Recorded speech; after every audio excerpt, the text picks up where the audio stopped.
You know, parochialism can be one of the most lethal forms of blindness. Uh, we know how it is. You know, we've got the blinkers on. You can't tell us anything.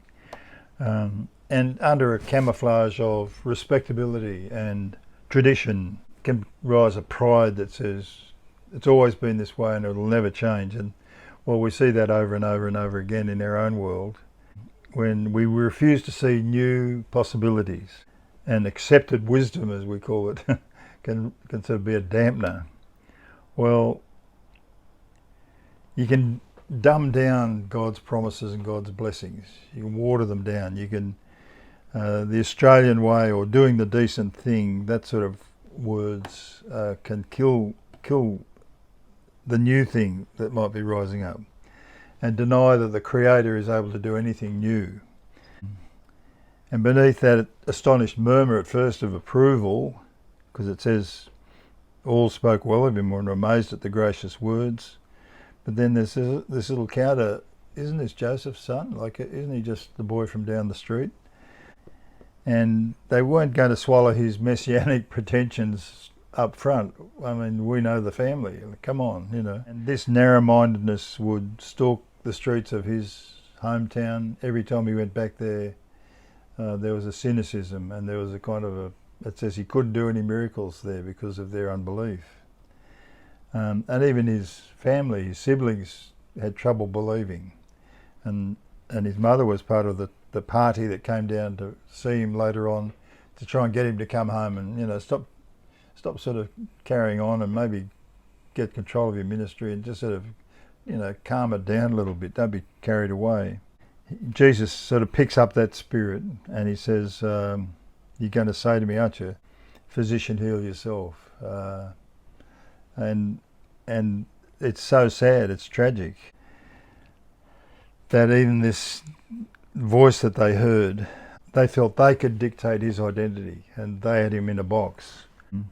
And they had the scriptures organised, and the scrolls were their scrolls, and that was sort of locked down, and they weren't willing to hear the scrolls interpreted a different way. He jolted them to remind them that, well, even the greatest prophets of Israel, like Elijah, had to step outside the boundaries of Israel because of cynicism or unbelief in their own country.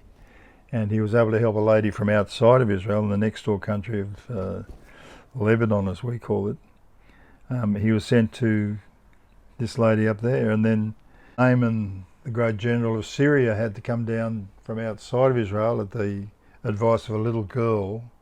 There's a prophet down in Israel that might be able to heal you of leprosy. And he gets on his chariot and he comes down there and finds Elisha. This is back 700 or 800 years. Jesus, for him, these incidents aren't just once upon a time things. They were vivid bits of his own history as a true son of Israel. And he's saying these incidents are no small things. That God had to step outside the boundaries of Israel. It was people outside of Israel who didn't have all the scrolls and all the apparatus, who saw it, who responded to it in their own way, and the prophets were able to minister to them.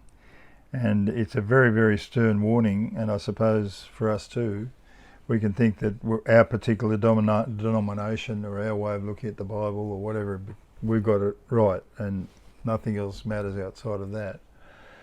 Well, this ought to sober us, this moment, and this thought that prophets weren't welcome in their own country.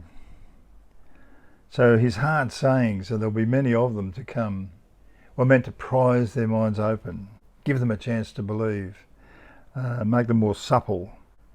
They only heard insufferable heresy. This can't possibly be. We know what the Messiah is going to look like. We've got it all organised. He's going to be a conquering king. He's not going to be a carpenter from Nazareth, for goodness sake. What right did Jesus have to make these outrageous claims? Well, the next piece is just extraordinary, that all these people rose up as one. His neighbours and kids he'd gone to school with, and blokes he'd knocked around with, young men that had knocked around with, families that had known him all his life. They rise up as one and drive him out of the synagogue and to the edge of a cliff and they want to throw him off. It's just stunning, isn't it? On top of that wonderful announcement, I've come to bring sight, I've gone to heal people, I want to announce that this is it, 0 hours here. And they say, no, we don't want this. Push him over the cliff.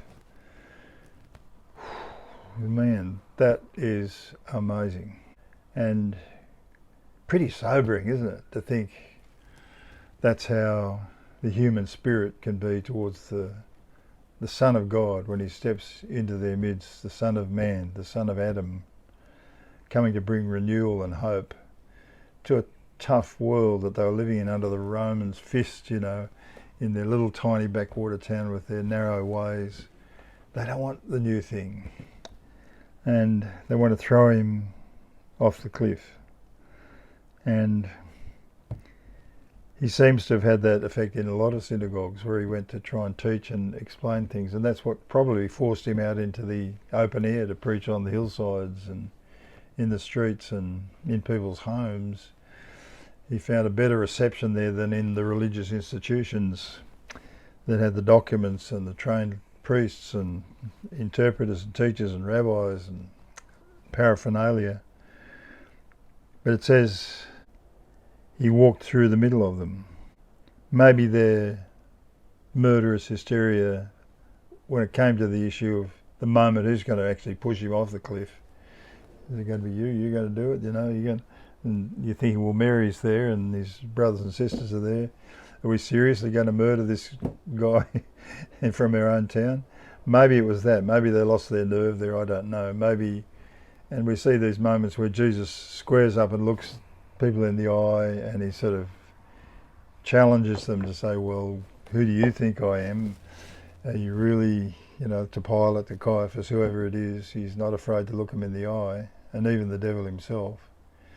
And I guess you can sense the spirit of the devil even in these people, his own friends and family, resisting him, and he's able to square up and that they can't answer him. Just the look, I think, probably just did enough, and he walked through the middle of the crowd and away, sadly.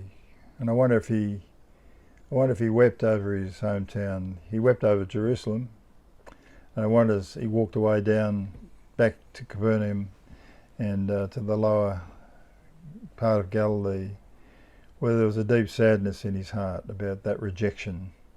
And he knew this was only the first rejection. There'd be many more to come, much more serious ones. But certainly the battle was on. And we're going to pick it up from there.